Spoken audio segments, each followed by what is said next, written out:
What's going on, everybody? Welcome back to Living Electric. Got a fun episode today. We've got a few different topics we want to break down. But first, we saw on Twitter right before this episode that we got another sneak peek of the Cybertruck, some spy shots that came out. So we got, I guess, even closer to seeing what potentially this final design might look like. I feel like it's going to continue to change, though. So, any thoughts on that?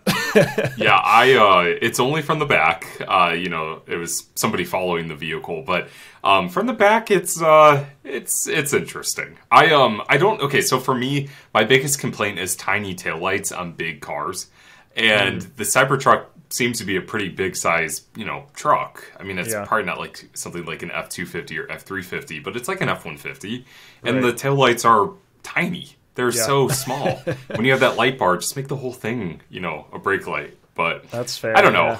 Yeah. It doesn't look like anything else on the road, which kind of throws it off a little bit. It's cool, but I guess we'll see. I don't know. Some of the angles were reflecting lights, which I feel like could blind people. It's true. I actually listened to a podcast last week on John DeLorean, I believe, who created DeLorean Motor Company. Very interesting story. It was like an hour-long podcast, and I had no idea this guy had this weird and wild background of designing cars. I was kind of thinking about the Cybertruck the whole time, because this will be the first new vehicle with stainless steel body panels in a long time. So I agree, though. It's I have a feeling a ton of people are just going to end up wrapping it instead of keeping the stainless look. But I guess we'll find out. I know there was a lot of talk about heating up the steel to change its colors depending on how hot you make it. Yeah. So that could be pretty cool to see how people customize it, but I feel like applying a lot of heat to a vehicle, who knows? Especially when it's already built. No, probably not. If the sheet metal wasn't on the car, maybe that could work, but if it's hardy, you're gonna melt your tire or something. So that's fair.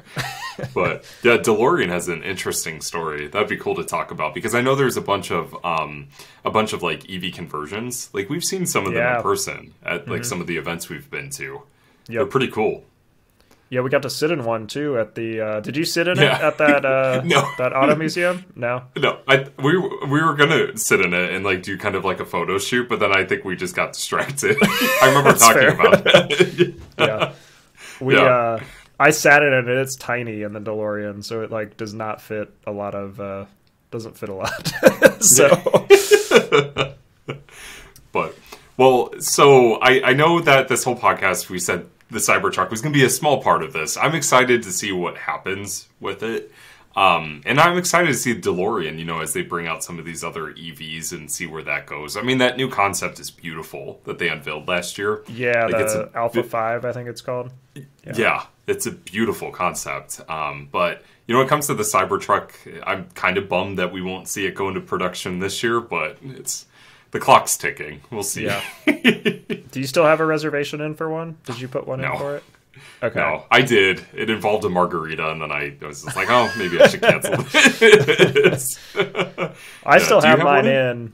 Yeah, I still have mine in because it was $100. So I'm like, what the heck? I'll get on the list for it, but we'll see. I think I'm pretty far down the line. So by the time I actually bought one, I probably could have just got one off the lot. So yeah, we'll see.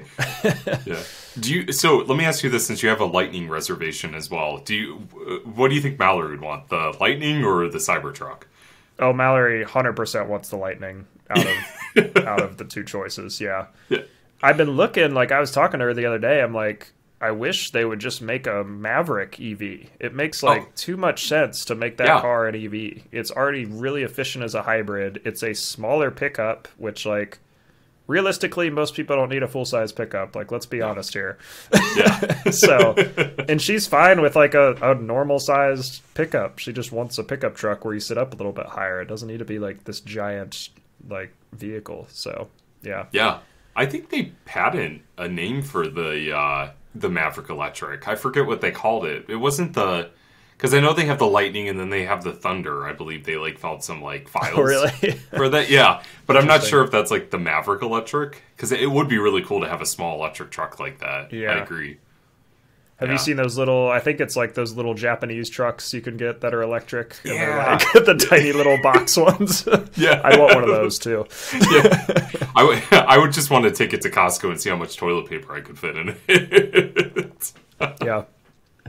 Yeah, those things are adorable. I feel like that's where I'm like, I think about like car culture all the time here in the United States and like how like people are so used to massive vehicles. We talk about it all the time with like the Hummer and how big its battery pack is. And, you know, my coworker has a Lightning and he was talking about how much his electricity bill has gone up because it has such a big battery pack.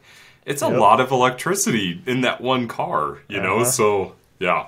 Yeah, it kind of goes back. It's like, well, are bigger vehicles better? Depends.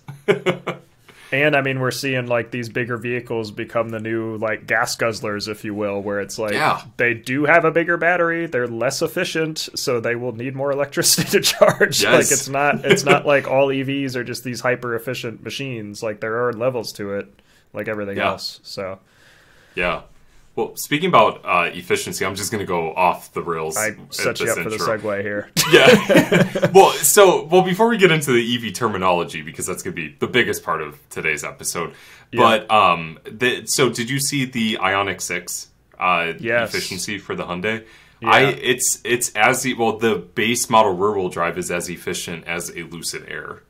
That's wild. Which is insane. Like, props to Hyundai for creating such an aerodynamic car. Right.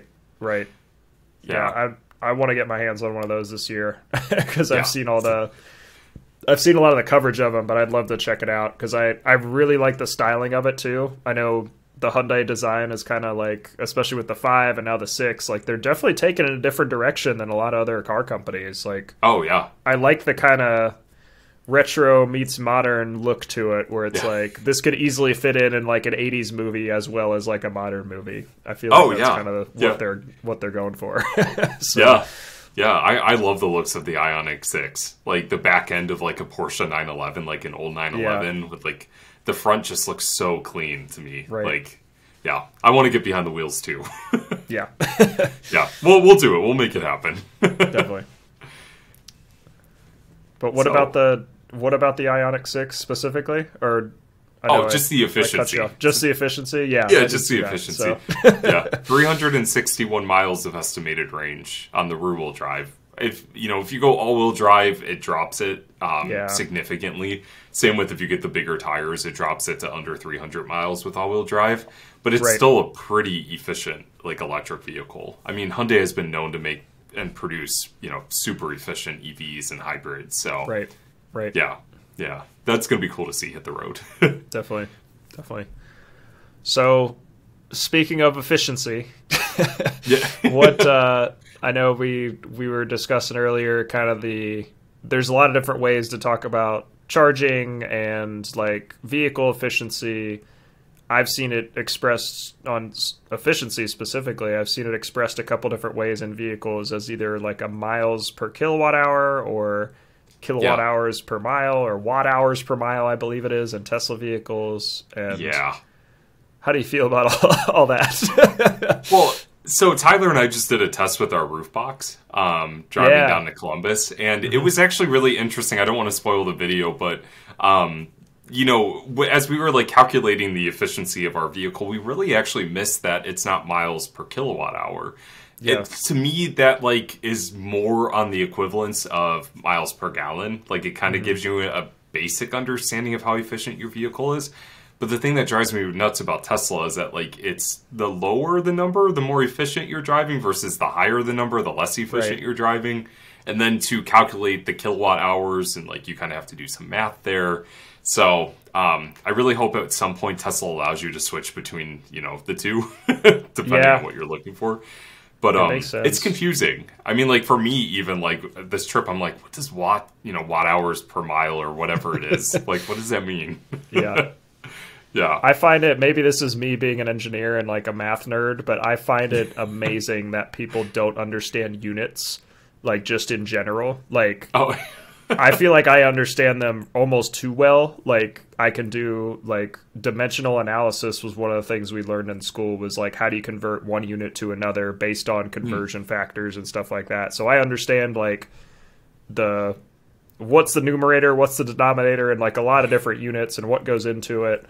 So like it makes a lot of sense to me, but I can definitely see how people without that background are very easily like just don't understand what's going on. And to your point, like watt hours per mile, it's basically watts times hours on the top, which people are like, what does that even mean? And then on the bottom, it's per hour. So it'd be like watts times hours divided by hour or my mile, right? In Teslas. So it's like, what does that even mean? So basically how that is being expressed in Tesla vehicles is saying, how much battery have you used over over a certain amount of miles? So like it's basically taken its batteries are usually in kilowatt hours is how we express it, right? So it's basically taking that times 1,000 and then taking it per mile. So I don't think I explained that well at all, but no. Anyway, I mean that was the calculation we did. Okay, yeah. So basically, it's saying like to your point, lower is better with that, right? Because you're using less battery per mile. So that's kind of why it makes sense that way. But flipping it around, if it's miles per kilowatt hour, I think that makes way more sense to me even, because it's like, yeah, I'm so used to miles per gallon. I know like how far I've gone on this last gallon of gas, which makes a lot more sense because you can say, okay, I've gone X amount of miles with my last kilowatt hour. So it's like, all right, I've used this. I know how much battery I've used. Now, how far did that take me? So yeah. do you think? I mean, this is actually the first time I thought about this, and I'm going to try to word this as best as I can. Do you think it would be really cool to see a stat in a vehicle that, like, so say for example, like the Bolt has like the 66 kilowatt hour battery pack. Do you think instead of having percentage and miles, it would be really cool to see like your kilowatt hours, like almost like a meter? So like as you're going, it like slowly like drops, and you can see like, you know, your total capacity versus like what you're using. Like, for sure, I think that feel like that'd be pretty cool. That would make things a lot more clear too, especially on the like battery degradation side of things, to be like, oh yeah, like I've actually lost this much capacity. Because like I always tell people like kilowatt hours is just like a gas tank size. Like it's not how much like capacity is in your battery right now. It's just the size that it can theoretically hold. So if you're like, okay, people are just so familiar with gas. They're like, okay, I've got a 16-gallon tank. I get this many miles per gallon. That's a pretty easy conversion for most people. But for EVs, for some reason, people aren't familiar with kilowatt hours and all this stuff. So it's like, what does that even mean? But yes, I think that'd be awesome to be like, hey, your battery's at 58 out of 85 kilowatt hours. So like, okay, I've got, like, it might show the percentage as well, but to say, okay, I'm out of this total. And then as that degradation happens, that top end can be like, okay, you've only got, 85 or 84 instead of 85. So like you can kind of see it lower. So yeah. Look at us giving free consulting. I hope whoever's listening takes this to heart. Right. Yeah, I think that'd be very cool. Yeah, I'm getting all these ideas in my head, but I think I'm going to keep it close to the chest and not record it. But yeah, I just think that it would be really cool to like kind of visualize a better way of communicating that to drivers, you know, and that kind of is a good segue into, the main heart of today's episode is communication, EV terminology, how OEMs and dealerships are communicating this with drivers and how like their vehicles work for them. And I think the biggest thing with this, we already touched on like kilowatt hours, but we have like a list of what we're going to go through. I think it'd be cool if we talked and kind of bounce our opinions off of each bullet point and like see how it might be better communicated for drivers. Yeah, I'm good with that. Okay. So this is probably gonna be my biggest question for you. So I've heard a lot, there's a lot of terminology, and I'm going to call out Aptera for this because this is the most recent example. They mentioned that the Aptera can charge between 40 to 50 kilowatts.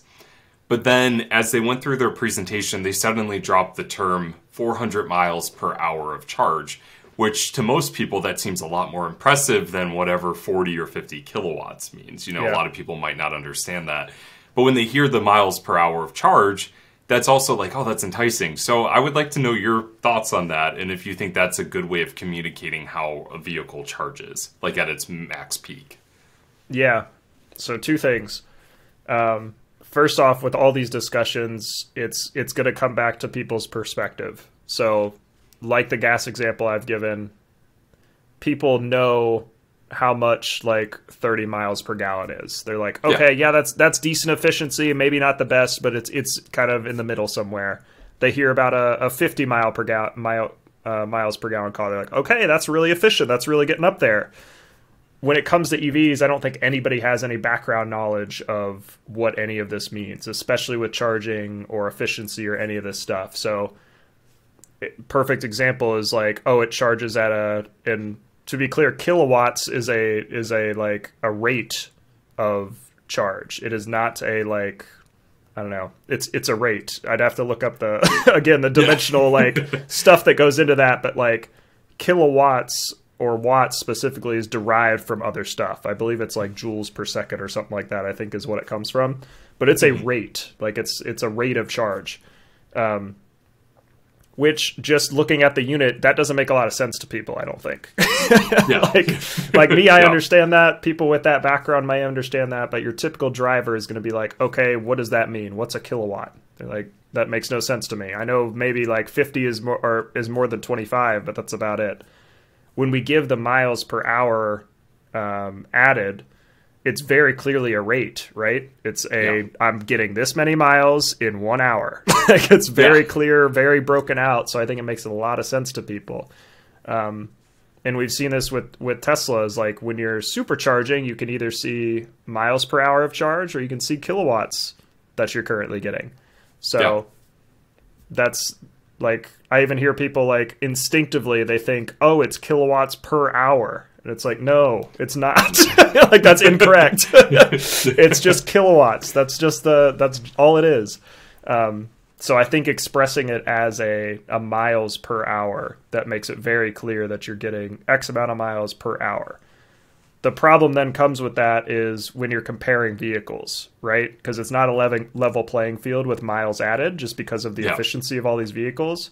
So charging, your electric Mini at 30 miles per hour is not going to be the same as charging my Tesla at 30 miles per hour, right? So there's again levels to it, and it doesn't always, it's not a like for like comparison like with miles per gallon, where it's very clear a 50 mile per gallon vehicle is more efficient than a 30 mile per gallon vehicle. So that's where I think the confusion comes into play, and I'm sure you're going to segue this right to ChargeWay because it really balances it out and makes and levels the playing field there, right? Which is really what we need with a lot of these units. Yeah. Well, I mean, besides, I'll talk about ChargeWay in a second, but like, just from like a communication standpoint, I think it is a little confusing to say miles per hour without adding of charge, because some people are going to be like, oh, that's speed, like everybody sees MPH as miles per hour, how fast your vehicle is going. And another thing too is this plays into ChargeWay, is one of the biggest factors that most people ask is how long is it going to take my car to charge? Like you mentioned how with the Tesla you see your kilowatts and you also see your miles per hour, but the one thing that actually popped in my head immediately was that it tells you how long your charge is going to take. Exactly. In the top corner. Which is really, what everybody cares about at the end of the day, right? So. Yeah. I mean, unless you're nerds like us, who like want to compare and contrast and see those other numbers, it's, it's important. It's good for people to understand that. But I think that that's really what Tesla does well, is the time per charge, like how long it's going to take. And we're starting to see that in other vehicles as well, to the point where they're actually starting to hide more of the kilowatts and, like some of the other stats that people care, some people care for.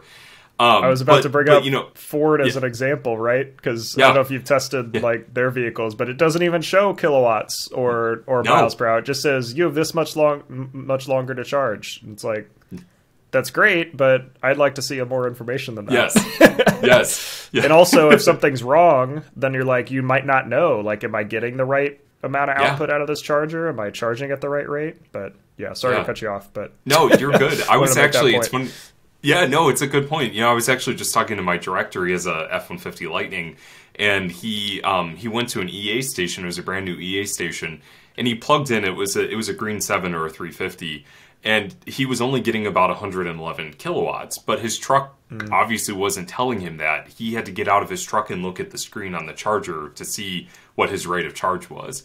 Right. And it's like I understand that. That's really where we should be heading, simplify it, but it's also good to have that as an option where if somebody wants to see that, they can, tick a box and it like displays for them. They can see that, Volkswagen, but the ID4, they didn't have that from launch and people just complained and complained. And now they show the kilowatts as well as the time. It's, I think that there needs to be a good balance between too much information and just enough, Right. But that's the thing that I really, really like about ChargeWay, and I know they're my employer, but I'm being honest, is that it's so focused on the time of how long it will take for your vehicle to charge, and that's kind of what people care for. So, and I'm sure I'm shocking you by not talking too much about ChargeWay, but just go download the app. To give it a test run, go try it out. Seriously, yeah. We have all those time estimators, and they're estimations, but most of them are like spot on. Like they're very close to a perfect estimate of whatever your charge is, whatever your car can handle, and it provides that to you. And that's one of the best feedbacks we receive from like our users is that how spot on that is for their usage. But I just like, for me personally, I don't really care for the miles per hour of charge because like Tesla, for example, when they introduced their version 3 superchargers, they were just toting 1,000 miles per hour charge. And it's an impressive number, but the thing is, you're only going to be there for 30 minutes. Like you're not, and your car can't do 1,000 miles of driving. So I think it's kind of a little bit misleading. And I kind of wish that there was it's more marketing speak than like yes. what's actually happening. Yeah. Yeah. That's where I wish that OEMs and manufacturers were more upfront of how these cars can actually charge. And it has to be a perfect situation for them to hit their max rate. And, unless you meet all those criteria, you're just going to confuse drivers. Right. Yeah. And I've found myself bouncing between multiple different ways to explain charge time and charge speed to people, because like part of my job is speccing out chargers for people, right? So I'll say, this is like an 11.5 kilowatt unit. They're like, okay, well, how fast does it charge? I'm like, well, that's a complicated question with multiple different ways to answer it. Like, what are you driving? Like, what can this car actually handle? Like, how long does it need to charge? Like, all of these questions start coming up, and it's like, it's not a just easy, it takes X amount of hours to charge a vehicle. It's like, you also can't give that answer for gas vehicles. It's like, well, how long does it take to fill a 20-gallon tank versus a 10-gallon tank? Like, it's a similar kind of question. And I think just people have never had to think about this, like, how long does it take to fuel my vehicle? People have never really thought about it too much. And I also want to make the point for, like, the people that are listening that might not be EV drivers and are probably, like, a little bit confused, is, like, most of the time, you also aren't really worrying about the time it takes either. Like, as long as your home unit or your home charging setup can charge your vehicle by the time you need it next, that's really the most important thing. So, like, the actual number of miles added per hour or the kilowatt output, like, none of this stuff really matters day to day, I would say. Right?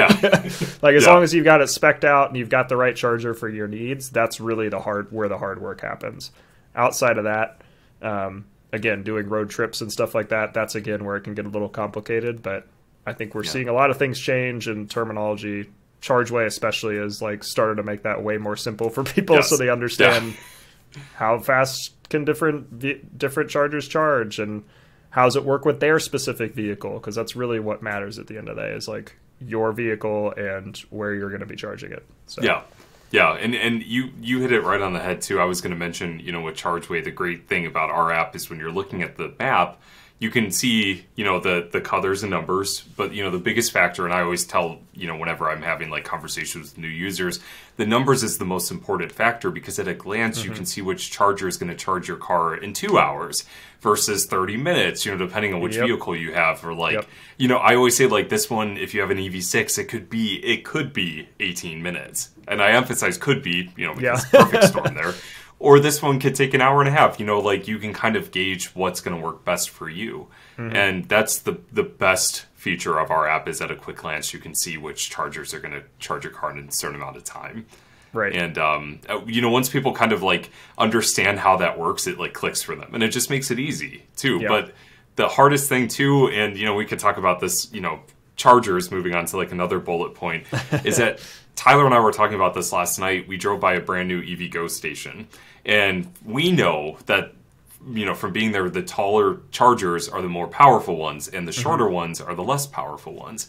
But when you're actually there, there's no label to tell you which one's more powerful than the other. Really? And, it's on the screen, but like at a quick glance as you're pulling into a spot. No. Like, it doesn't say that this one's 350. Like, it doesn't say anything like that. And that's why you find bolts, like cars, bolts that can charge at a green 4 or 50 kilowatts, sitting at a 350 or a green 7. Just like, it's, That's frustrating. Yeah. Yeah. It needs to be better communicated. And once again, this is where I wish Matt from, my boss at ChargeWay was on. Right. You would say the same thing. Our labels make it easy to understand. Right.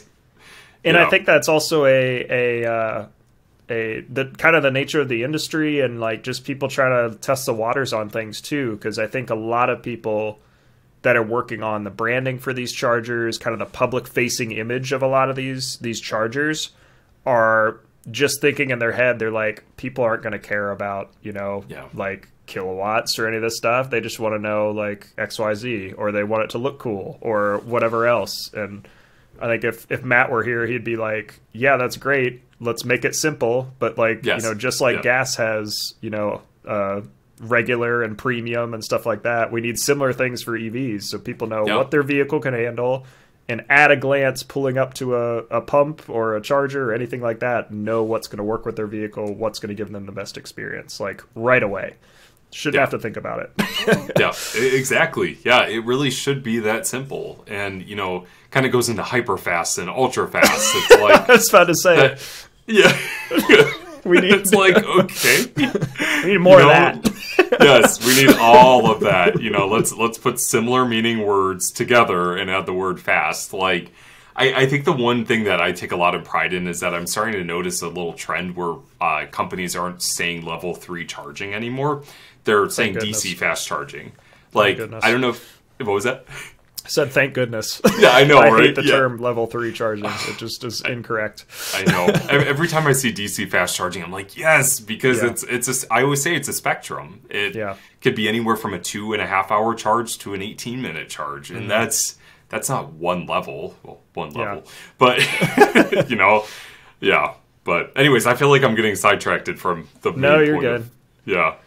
I've even stopped saying... I've stopped saying level 2 charging because I feel like that just confuses people. I just say AC charging now. It's really 2 camps. It's AC or DC charging. Like in general, DC is a lot faster. AC is for overnight and long term. Like that's kind of a simple bucket to break it up. There's again levels to it. Some are faster than others, but I think there's nothing wrong with using the correct term for things. We don't need to we don't need to make up new terms to even, further complicate things. So, yeah.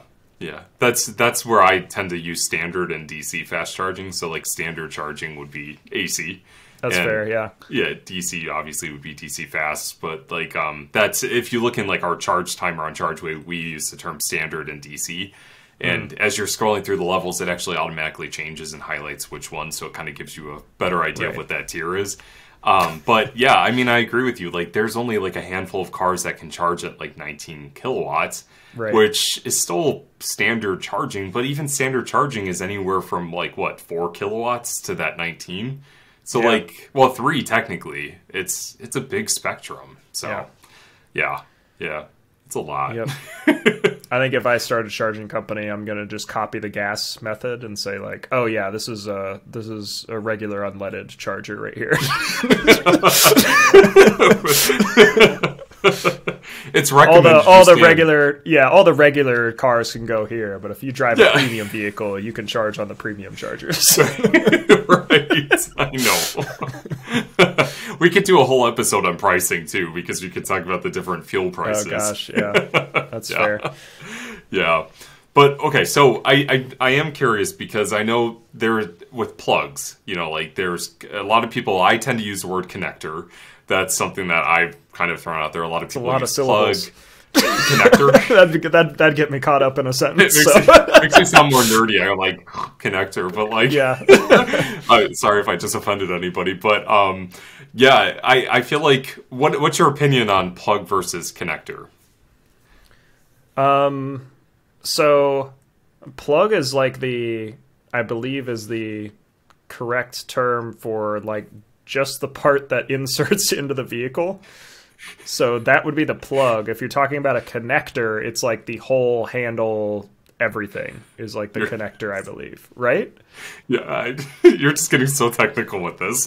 No, there are like in networking and like stuff like that, there are proper terms for like connector versus plug versus port versus all this stuff. Like there are. I'm just watching your gears go. Like I'm watching your gears go as you're thinking through this. I'm gonna insert the frickin' diagram in here, so I don't look like a crazy person. You're right. Like, yeah, when you look at like the end of a cable, with like the plug and the connector, there's different parts to it. Yeah. But like, what do you typically call like everything? Like the whole part, like one part. I usually just call it a plug, just to make it simple. I think that's good. Maybe I'll have to. Yeah, is that allowed? I approve of that. Yeah.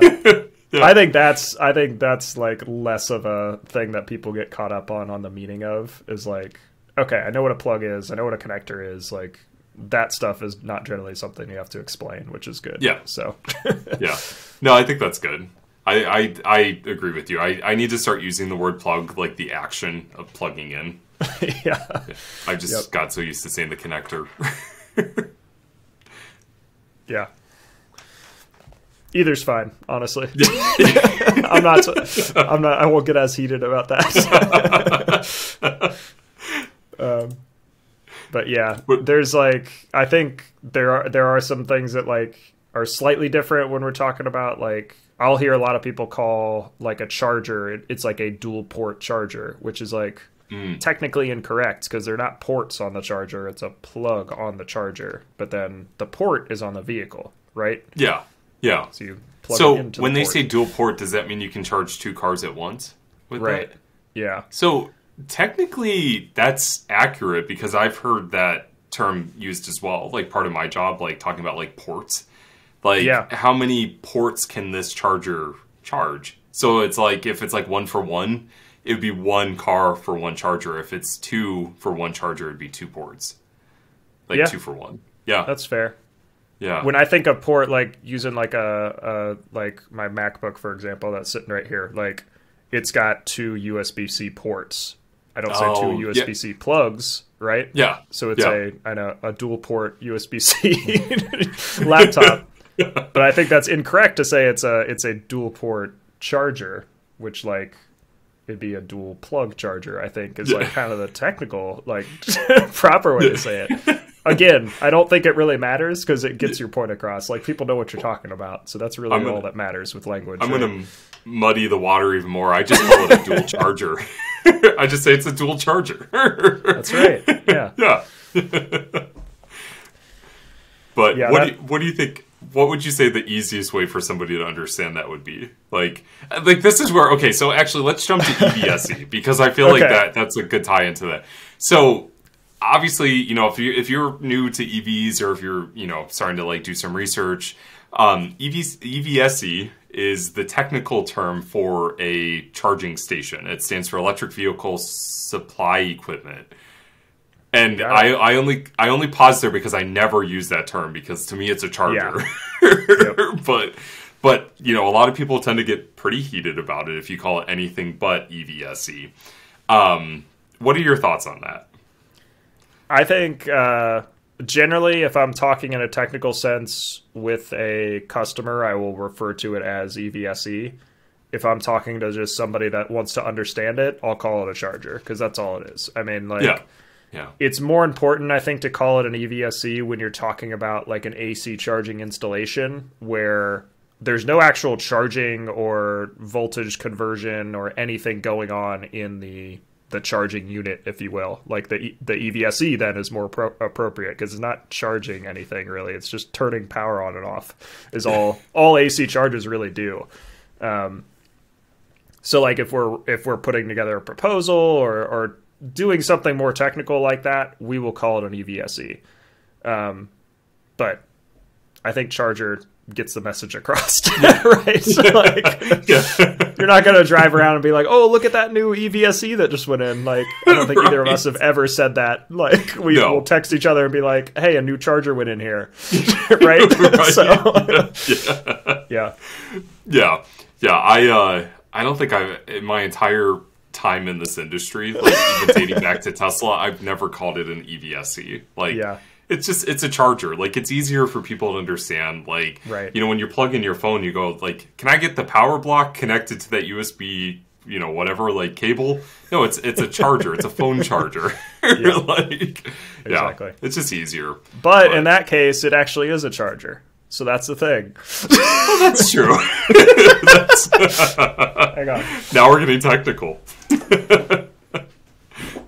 I've got mine sitting here, so I'll talk about it. Is it an actual a phone charger? Oh, well, yeah. I thought you had a EVSE with you. I should have left mine unplugged. I should have showed it off on this one. So this is technically a charger. That's the thing. So it's correct to call this a charger. You didn't think you were getting all this today, did you? No. But I mean, this goes back to the whole basis of our podcast, you know, engineering.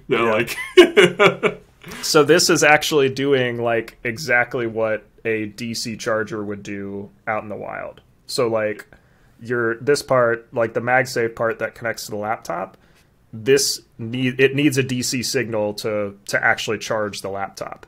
Got it. So okay. This is actually doing AC to DC conversion so that this port doesn't blow up your laptop. Or this plug doesn't blow up your laptop. But yeah, that's interesting. This is a miniaturized version of those giant DC chargers that are sitting out in parking lots that charge vehicles. Like, that's all this is. Is that also diesel powered?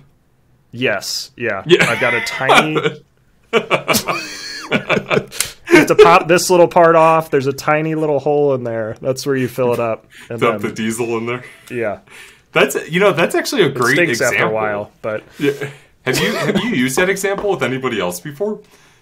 I think I've said something similar on the podcast here, but yeah, it's something I should probably bring up more because I feel like it clicks for people when they're like, oh, like that's all it's doing really. Like, because you can't just plug your laptop directly into the wall. There's a little conversion that happens to make that happen. So I think that would be a really cool example to be like, this is what DC fast charging does. Like, this is how it works. Like, I mean, it made a lot more sense to me. Like, that's where, like, my limitations are. And I'll admit, you know, like, I don't have the engineering background. So, like, I learn as I go with everybody who listens. So, So that was cool. That was a great example. Props. I'll bring more props next time. I love doing show and tell. So I have Chargeway stickers, but they're in plastic right now, and they'd be really loud to unwrap. So that's all good. The next one, we'll do a Chargeway focused episode where we explain to everybody why it makes sense and is the future of charging. Communication. We should honestly do that. Like, I could do like my whole walkthrough that I do with new users that come up at like conferences and stuff like that. Yeah. Do you have a version of we're getting like way off topic, but do you have like could you share your screen and like click through in an app to like show people what it's like? Yeah, we have a web beacon, which is essentially what would install in a dealership's website. Oh, nice. Okay. I could pull that up. Yeah. Yeah, let's do that next podcast if we can. I think that'd be really cool. Yeah, let's do people. It. Do like an interactive, I'll act as the customer that is learning about EVs. Yeah. And you can walk me through it. Yeah, perfect. Well, are there any other terms you want to bring up? I feel like we covered everything. Yeah, we covered a lot. Go ahead, sorry. I do have one. I saw cables was on the list. Is there another term for cables? I've heard cords before. Okay, I could see that. But again, it's kind of semantics here. I don't think it really again, it's kind of like as long as you're getting your point across and people understand what you're talking about, that's generally what makes the most sense to say. I think it's more important on the kilowatts and kilowatt hour side of things because people don't understand that stuff as well. That's why if you take anything away from this podcast, it's that kilowatts are different than kilowatt hours.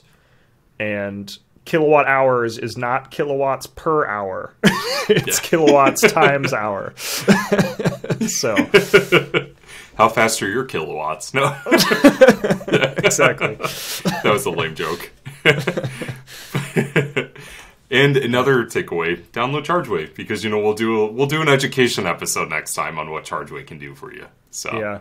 It'd be cool to get some questions from people if they download the app, play with it for a couple weeks. Even if you're not an EV driver, it's cool to click through. You can pretend you have one and add it in the app and, and see where stations are at. I think that's a cool thing to check out, and maybe submit us some questions you might have about the app, and we can answer them live on the show. Definitely. And before we wrap up, I just want to, whoever downloads ChargeWay, just remember color equals plug type and number represents the power output or what your vehicle is capable of charging at. So, just find that little tidbit out. But yeah, I want to hear all your questions. Definitely. All right. Good episode. If you have any other feedback or other terms we missed here that you might want to have us break down and give our opinions on as EV nerds, let us know. I'll get heated about certain things. Yeah. Connectors or plugs. But yeah, appreciate everybody listening, and we'll catch you in the next episode.